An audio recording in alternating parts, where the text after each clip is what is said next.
এই সরকার তো নিজেরা আসে নাই, জনগণ তাদেরকে সরকারে বসাইছে।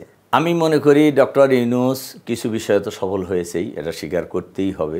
একটা বিষয় যে হচ্ছে ডক্টর ইউনূসের এই যে ক্ষমতাকালীন সময় দীর্ঘ 9 মাস থেকে 10 মাসের যে সময়, এই সময় ডক্টর ইউনূস কতটা সফল হয়েছে আপনার দৃষ্টিকোণ থেকে? আমি মনে করি ডক্টর ইউনূস কিছু বিষয়ে তো সফল হয়েছেই, এটা স্বীকার করতেই হবে। আর উনি কিছু বিষয়ে এখনও সফল হতে পারেননি, এবং সেটা না হওয়ার পিছনে আমার অবজারভেশন যে উনি যাদেরকে উপদেষ্টা হিসেবে নিয়োগ দিয়েছেন এরা সব লোকই ক্যাপাবল না। সবাই ইউনূস সাহেব যেভাবে দেশের জন্য জান প্রাণ দিয়ে কাজ করছেন, আমার অবজারভেশন অনেক উপদেষ্টা বা সরকারের সাথে সংশ্লিষ্ট বহু লোকই আছেন যারা ক্যাপাবলও নয়, আবার ওরকম জান প্রাণ দিয়ে কাজ করছে বলেও এ জাতি বুঝতে পারতেছে না। কাজেই এই সরকার তো নিজেরা আসে নাই, জনগণ তাদেরকে সরকারে বসাইছে। কাজেই তাদের জনগণের জন্যই কাজ করতে হবে, নিজের জন্য কাজ করার জন্য কেউ ওখানে বসায় নাই। কিন্তু এই ব্যাপারেও অনেক কথাই আমরা শুনতেছি, যাকে ওটা আমরা সময় মতো সব বলবো আর কি। আরেকটা বিষয় হচ্ছে যে বাংলাদেশের যে এই মুহূর্তে যে অবস্থা, রাজনৈতিক অবস্থা, তার মধ্যে আপনারা এ মাসে একটা মহাসমাবেশের ডাক দিয়েছেন। এটা একটা বৃহত্তর কর্মসূচি বাংলাদেশ জামাত ইসলামের।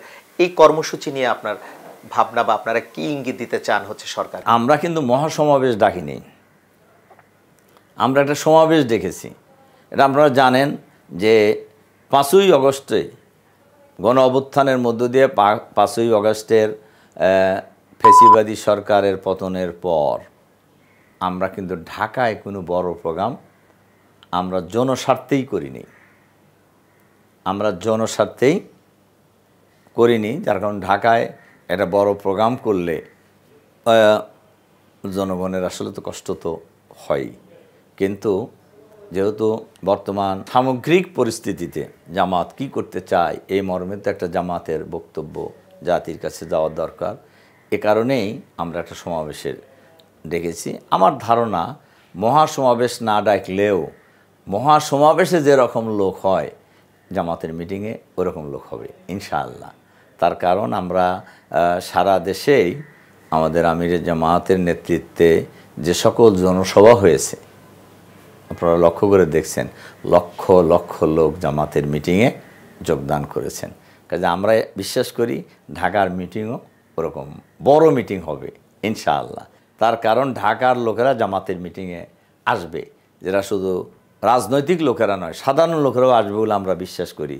অন্য বিভিন্ন জেলায় যে আমাদের বড় বড় লক্ষ লক্ষ লোকের মিটিং হয়েছে আমরা লক্ষ্য করছি এর বেশিরভাগই হলো সাধারণ মানুষ, যারা কোনো রাজনৈতিক দলের সাথে সংশ্লিষ্ট নয়।